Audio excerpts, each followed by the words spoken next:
Her fingers are bleeding. That is the first thing you see. Not her face, not the mountain, not the sky that has gone the color of a bruise. Just her fingers. Raw, split at the knuckles, dragging across wet stone. She is moving on all fours along a ledge barely wide enough for her body. Below her, the slope drops away into nothing, into fog, into the kind of depth that has no visible bottom. She stops. She presses her cheek against the rock and closes her eyes. Her lips are moving. She might be praying. She might be counting. She might just be saying someone's name over and over, because that is the only thing left that feels real. Her name is Claire Mercer. She is 43 years old. She has been out here for 5 days, and in a few hours, it will be dark again. What you are about to hear is the account of a woman who made one small decision in the middle of an ordinary afternoon and spent the next 5 days fighting to stay alive because of it. This is not a story about recklessness. This is not a story about someone who didn't know what she was doing. This is a story about how quickly the world you know can become a world that is trying to kill you, and how much further a person can go than they ever believed possible when they have no other choice. Claire Mercer was a high school science teacher from Asheville, North Carolina. 43 years old, divorced for 6 years. 2 daughters, Maya, 19, and Jess, 16. She had been hiking seriously for 12 years, solo hiking for 7. She was not a beginner. She had done multi-day trails in the Smokies, in the Ozarks, or in the Cascades. She knew how to read a topographical map. She knew the difference between edible and toxic plants in 3 different climates. She had completed a wilderness first aid certification course 4 years in a row. She was exactly the kind of person you would want next to you if something went wrong. The problem was, there was no one next to her. There never was. That was the point. She needed the quiet. She needed the particular silence of wild places, the kind that pushes everything else out. After 12 years of students and parent emails and faculty meetings and the specific grinding loneliness of raising 2 children through their teenage years, mostly alone, she needed to go somewhere that asked nothing of her except to keep moving. She had chosen the Bitterroot Wilderness in southwest Montana, a section called the Painted Rock Circuit. 7 days, 5 trail junctions, 82 miles total. She had done the northern half 3 years ago. She knew the general shape of the terrain. She downloaded the maps onto a waterproof sheet, triple-checked her gear, left a detailed itinerary with her sister in Missoula. Her sister Dana had it all. Trail name, entry point, expected return date, her truck's license plate, the trailhead parking coordinates. She had done everything right. She left her truck at the North Fork trailhead at 6:40 on a Tuesday morning in late September. Clear sky, 44 degrees, perfect. She wrote one line in her journal before she stepped onto the trail. She wrote, "Let's go." The first 2 days were everything she came for. The trail was well marked, the weather held, and she was alone in the right way. The clean, expansive way that only happens when you are far enough from everything that you stop performing for an invisible audience and just exist. She made good time. She camped at Sapphire Lake the first night. She ate a hot meal, lentil soup from a packet, black coffee, 2 squares of dark chocolate. She sat outside the tent until nearly midnight, watching the stars appear in a sky that had no competition from any artificial light. She wrote in her journal, "This is why I come."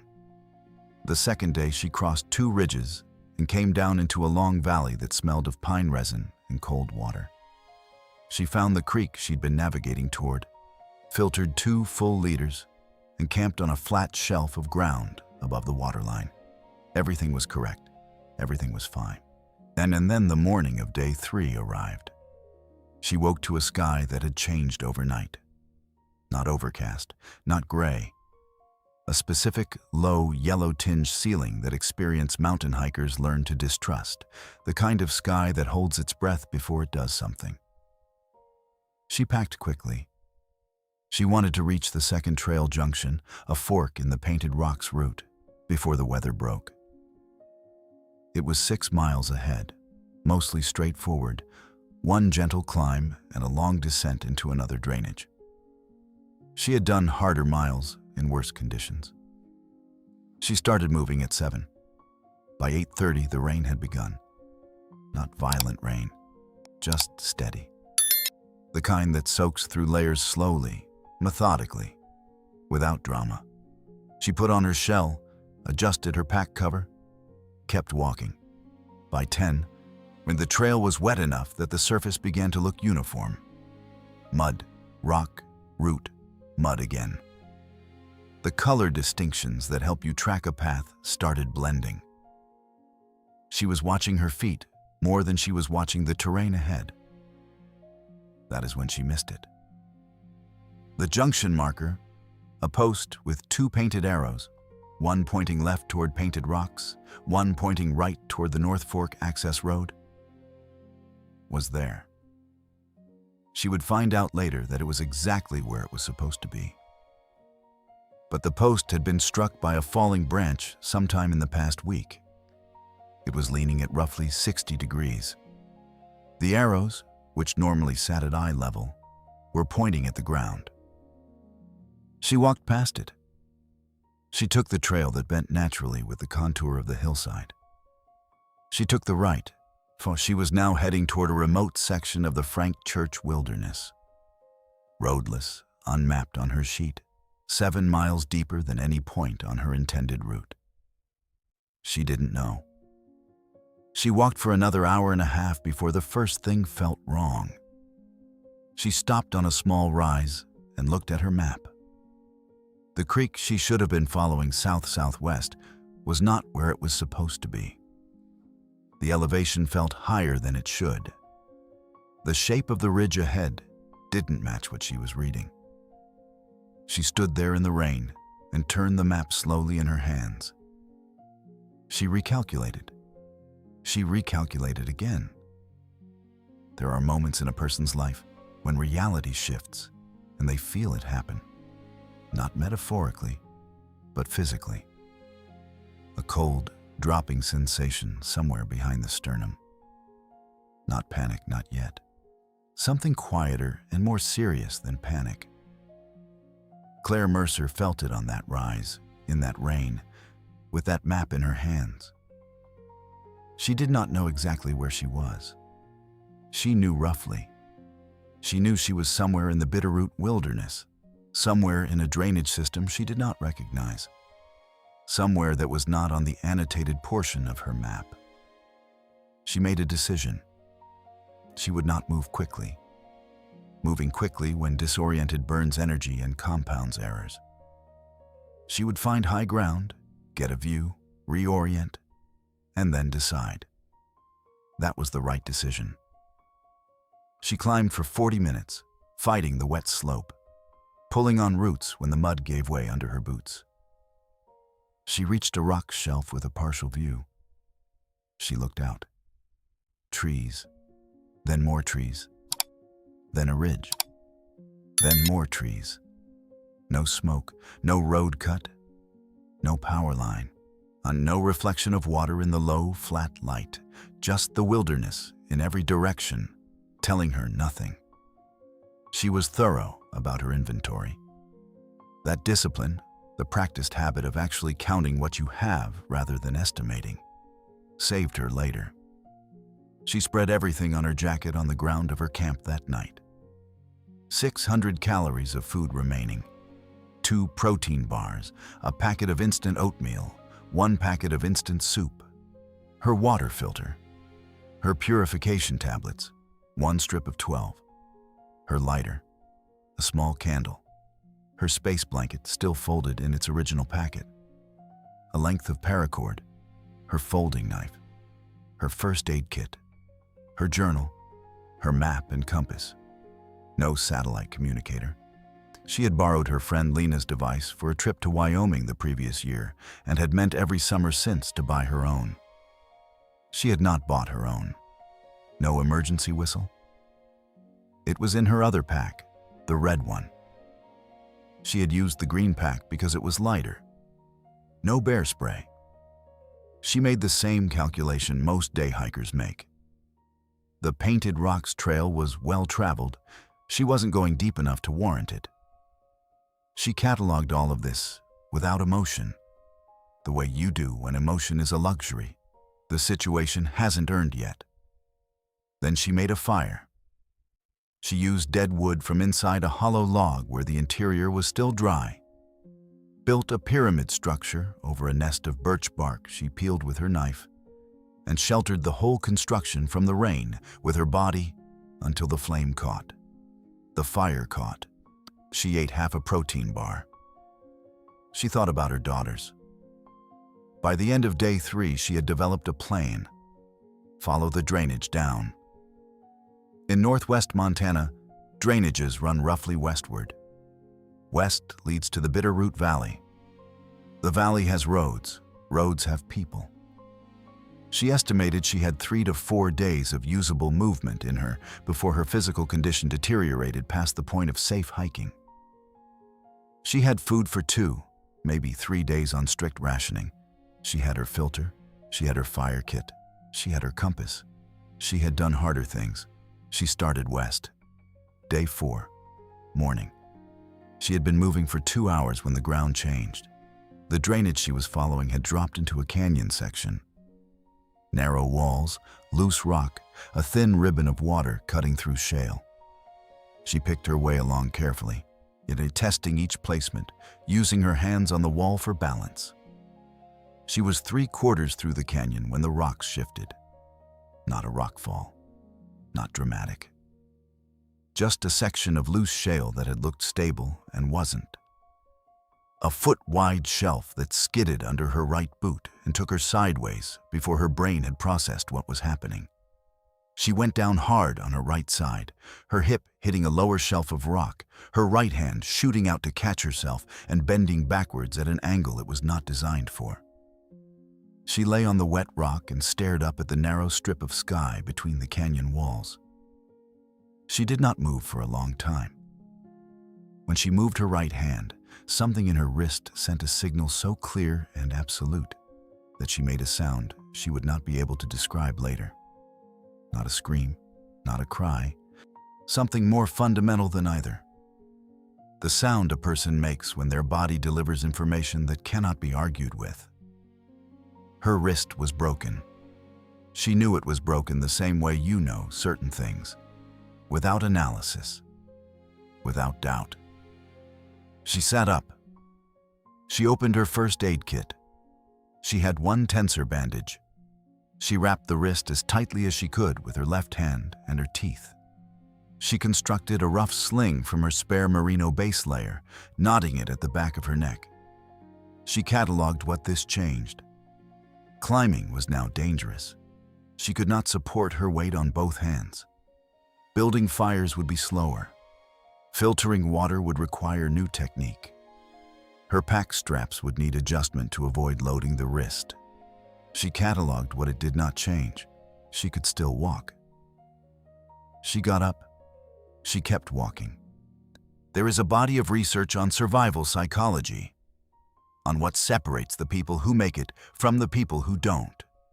And the answer is rarely physical strength, rarely prior training, rarely even the specific decisions a person makes in the field. The primary factor, documented across hundreds of survival case studies, is the ability to sustain forward motion under conditions that argue powerfully against it. Not optimism, not denial, just movement. Even when every reasonable voice says stop. She found water easily. The canyon drainage gave her clean running water all morning, and she filtered 3 liters, the process clumsy with one hand, but possible.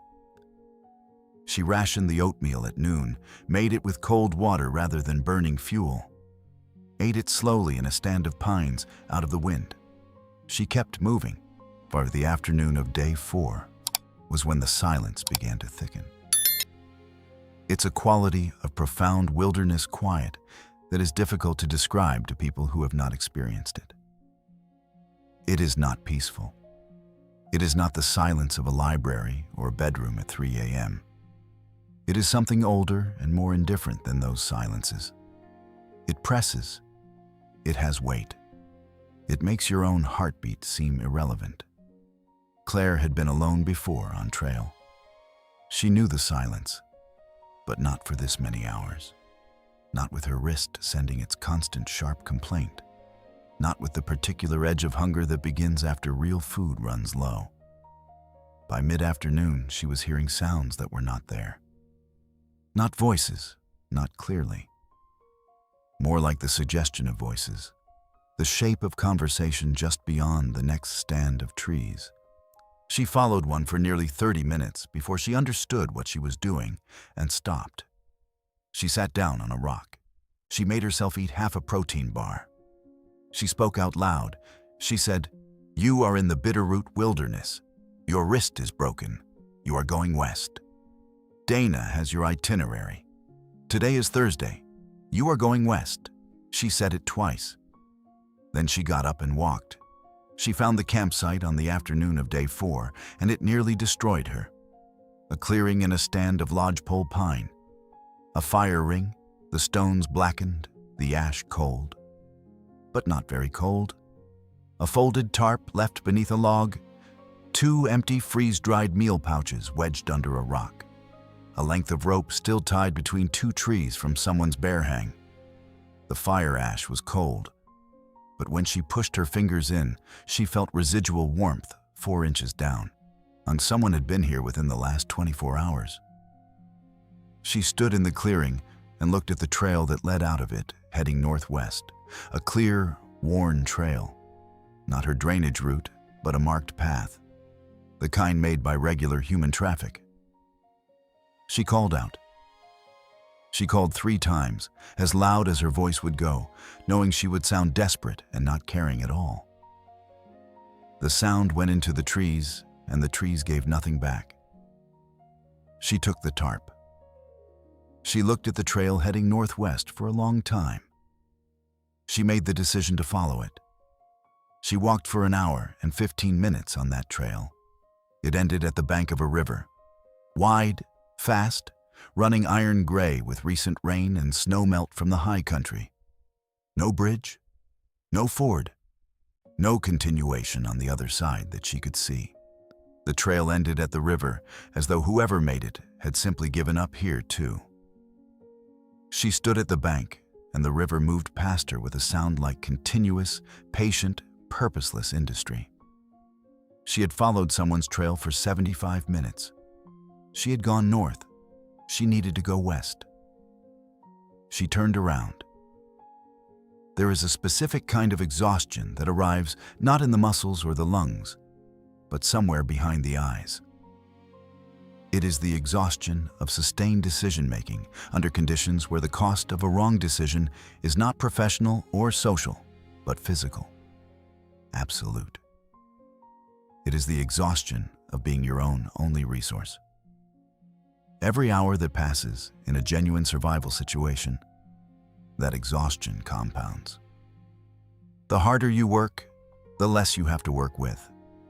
The more decisions you make, the harder the next decision becomes. By the night of day 4, Claire Mercer had been making life or death decisions alone for 72 hours. And she still had to get through the night. She built a shelter on day 4's camp that was the best thing she built out there. A debris hut, the most effective low-resource shelter in a temperate forest. She found a downed log and propped a long branch against it at roughly 30 degrees. She layered smaller branches along both sides. She piled dead leaves, dry pine needles, and debris from the forest floor over the entire structure until the layer was 2 feet thick on all sides. It took her 2.5 hours with one functional hand. When she crawled inside, She could feel within minutes that it was working. Her body heat trapped, plus the insulation doing exactly what 12,000 years of human wilderness knowledge promised it would do. She did not light a fire that night. She did not have the energy. She lay in the dark in her debris hut with her broken wrist across her stomach, and she thought about Maya and Jess. She thought about the specific way Maya laughs, the honking sound she's embarrassed about that Claire has always found completely wonderful. She thought about Jess, who is the more serious one, who reads physics textbooks for pleasure, who has her father's eyes and her mother's stubbornness in equal measure. She thought about her sister Dana, who has her itinerary, who will report her missing when she doesn't call from the trailhead Sunday evening, who will not wait until Monday morning because Dana does not wait. She thought, Dana will report it Sunday evening. Today is Thursday. She had 3 days before anyone would formally begin looking. 3 days. She closed her eyes. Day 5. She had been moving for 4 hours when she smelled the smoke. Real smoke, wood smoke. The unmistakable, specific smell of a campfire, not wildfire, not brush burning, but the controlled, warm smell of someone's deliberate fire. She stopped. She turned her head slowly, the way you do when you're trying to triangulate a sound, or in this case, a smell. Northeast. She started walking toward it. She was not running. Her ankle, which had been tender since day 3, had stiffened overnight in the cold and would not allow running. But she moved as fast as she could, navigating through the trees, following the smell, and feeling something light up in her chest that she had been rationing as carefully as her food. Hope.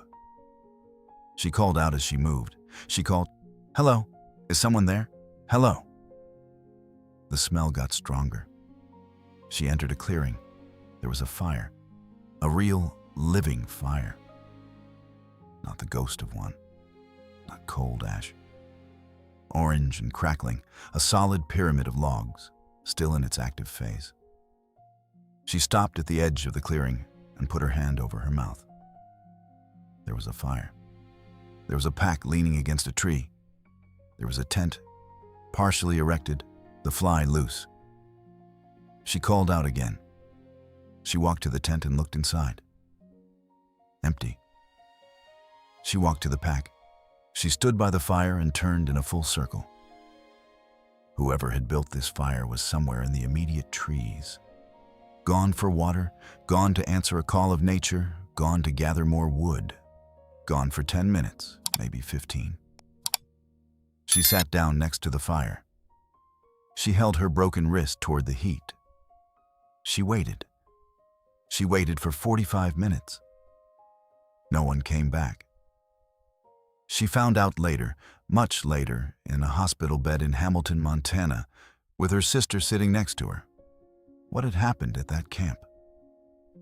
A solo hiker, a 26-year-old man named Garrett, had left his camp that morning to day hike a nearby ridge. He had left everything.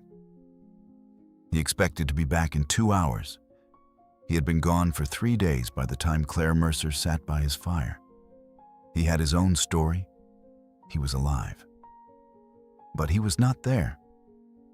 And Claire Mercer sat by his fire for 45 minutes, and no one came, and the fire began to die, and the cold began to return. And she understood that she was going to have to keep going. She took 3 items from Garrett's pack. She took his emergency whistle. She took his spare protein bars, 4 of them. She took his waterproof map of the drainage system, which showed, in clear print, the road she had been unable to find from the ridge. She left her journal. She left it open to a page where she had written her name, her sister's phone number, and the words, "Took food and map, so sorry. Alive as of day 5. Going west on the South Fork drainage. Please call this number." She walked out of that camp and she did not look back. The road on Garrett's map was 11 miles southwest. 11 miles on day 5, With a broken wrist, rationed food, a stiff ankle, and whatever was left in her after everything that had already happened. She calculated that she could cover it in one long day if she started early and did not stop unnecessarily. She started walking at 6 a.m. The first 3 miles were through dense timber, slow, careful work, navigating fallen logs and creek crossings, and the particular kind of ground that looks flat from above and is made of ankle-testing rocks at foot level. By 9 a.m., she had covered 3 miles, and her ankle was swelling inside the boot. She could feel it pressing against the lacing. She did not stop. At mile 5, she reached the South Fork drainage, the creek that her map, Garrett's map, showed running directly southwest toward the valley. She sat at the bank and ate 2 of the protein bars and filtered water and rested for 20 minutes. 20 minutes exactly. She set a count in her head and stood up when she reached it. She kept moving. The afternoon was when the terrain broke against her. A section of the drainage, approximately a mile long, had become a series of log jams. Enormous old-growth logs, some of them 5 feet in diameter, piled at angles over the creek in a way that was impassable at ground level. She had to climb above the drainage, fight through a stretch of dense alder thicket, the worst walking in any North American forest, the branches grabbing and bending and closing behind you like something alive, and come back down on the other side. It took her 90 minutes to cover 300 meters. When she came back to the creek, she sat down and cried, not the sustained, exhausted crying of day 3. A short, hard cry. 3 minutes, maybe 4. The kind that accomplishes something, that releases something necessary and then stops. And then she stood up. 7 miles covered, 4 to go. She walked. She heard it at mile 9, a sound she had not heard in 5 days, a mechanical sound, an engine, distant, intermittent through the trees, but absolutely real. The particular rhythm of a vehicle moving on a gravel road. She stopped walking. She stood in the trees and listened, and the sound came and went as the vehicle moved and the terrain rose and fell between them. She pulled out Garrett's emergency whistle. She blew 3 blasts, the universal signal for distress. Pause. 3 blasts. Pause. The vehicle sound continued. It did not stop. It did not slow. She started running, not elegantly, not like someone in control of their body. The ankle had been building toward this failure for 2 days, and now it was announcing itself in full, through each impact sending a white-edged pulse up her leg. Her broken wrist was cradled against her chest. She was running through trees on uneven ground in the low light of late afternoon. She ran for half a mile. She broke out of the tree line onto a gravel logging road. The road was empty, both directions, empty. She stood in the middle of the road. She could still hear the engine, faintly, now distinctly receding. She put the whistle to her mouth. She blew. The truck belonged to a Forest Service road maintenance crew. 2 men, Hector and Dale, doing an end-of-season inspection of the logging road. They were 400 meters away when they heard the whistle. Hector would say later, "I wasn't sure what it was. Could have been an animal." But Dale stopped the truck before I said anything, so he heard it too. Dale said, "I just stopped." I don't know why, exactly. Something about the sound. They stopped. They listened. 3 blasts. Hector was out of the truck before Dale had put it in park. She saw the truck from 200 meters. She was still on the road. She had not moved from the road. Some part of her understanding that the road was the only thing she had left and she was not leaving it. She saw the truck stop. She saw the door open. She saw a figure get out and stand and look in her direction. She raised her good arm. She waved. She did not shout. She did not have a shout left. She just stood in the middle of the road and waved. She was airlifted to Marcus Daly Memorial Hospital in Hamilton, Montana at 5:17 p.m. on a Friday. 5 days and approximately 11 hours after she had taken a wrong turn in the rain on a leaning signpost. Broken right wrist, severe right ankle sprain, second-degree frostbite on 3 toes of her left foot. A consequence of that first cold night that had been developing quietly the entire time. Moderate dehydration, 11 pounds of weight loss. Her sister Dana was at the hospital before the helicopter landed, because Dana had already reported her missing. Because Dana does not wait. The search team that had been deployed that morning was stood down. They found Garrett the following day. There is something about Claire Mercer's case that the search and rescue coordinator, a man named Phil Vance, who had been doing this work for 22 years, mentioned when he gave his report. He said that when the helicopter crew first spotted her on the road, they noted her location on GPS. And then they cross-referenced it with her intended route. She was not 11 miles off course. She was 19 miles off course. At some point, they believe on the morning of day 5, though she cannot identify the exact moment. She had stopped following her compass and begun following her intuition. Her intuition had taken her east, not dramatically east, not the wrong direction in any obvious way. Just east enough, across enough days, that the error had compounded into 19 miles. She had been walking confidently in a direction she believed was southwest. She had been walking northeast. Phil Vance said, "In 22 years, the thing that gets people isn't the injury or the exposure. It's the moment they stop trusting the instrument and start trusting the feeling. And the feeling out there is almost always wrong because the feeling doesn't know where it is. The compass always knows where it is." Claire Mercer had used her compass correctly for 4 days.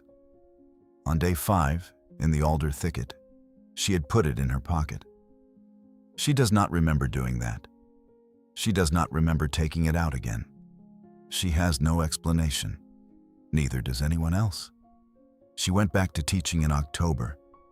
She came back changed in ways her daughters could see clearly, and she could not easily name, quieter in rooms full of people, more comfortable with long silences, less interested in plans that extended too far into the future.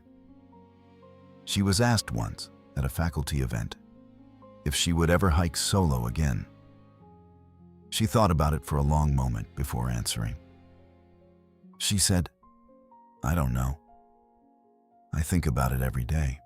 I think about being out there, and I think there was something out there that I understood about myself that I couldn't have understood any other way. And I don't know if I want to go back and look for it again." She said, "I also don't know if I could stop myself from going." Her journal was recovered by search and rescue and returned to her. The last entry she had written, before she left it at Garrett's camp, was on the morning of day 5, in the early dark before she started moving. The handwriting is uneven in places, the pen pressed deeply in others, as though she needed the physical force of it. It reads, "I have been trying to understand what I'm afraid of. It isn't dying exactly. It's the specific fear of not being found, of becoming one of those cases, the ones where they say, she went into the wilderness and was never located. And I keep thinking the girls wouldn't know. They'd be waiting and they would never know, and that not knowing would be the thing that followed them their entire lives. So I'm going to get to that road. Not for me, for the not knowing. I'm going to make sure they know." There are roughly 300 wilderness disappearances in the United States every year. Most are resolved within 72 hours. Some are not. Some leave behind a vehicle at a trailhead and a detailed itinerary, and a sister who doesn't wait, and a journal no one ever finds.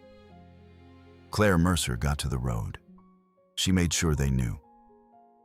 But what stays with you, what should stay with you, is not the rescue. It's the 19 miles. The 4.5 days of careful, disciplined, methodical navigation. And then the morning she put the compass in her pocket. The moment the wilderness stopped being a place she was passing through and started becoming a place she belonged to. None of us know how long we have before that moment arrives. None of us know what we'll do when the feeling says one thing and the instrument says another. We just know which one is usually right. And we know that in the dark, in the cold, on the 5th day, in the deep quiet of a place that does not know your name, the feeling is very, very convincing. Some people listen to it and walk out. Some people listen to it and are never found. The wilderness does not decide which one you are. You do, in the moment you reach into your pocket and choose what to trust.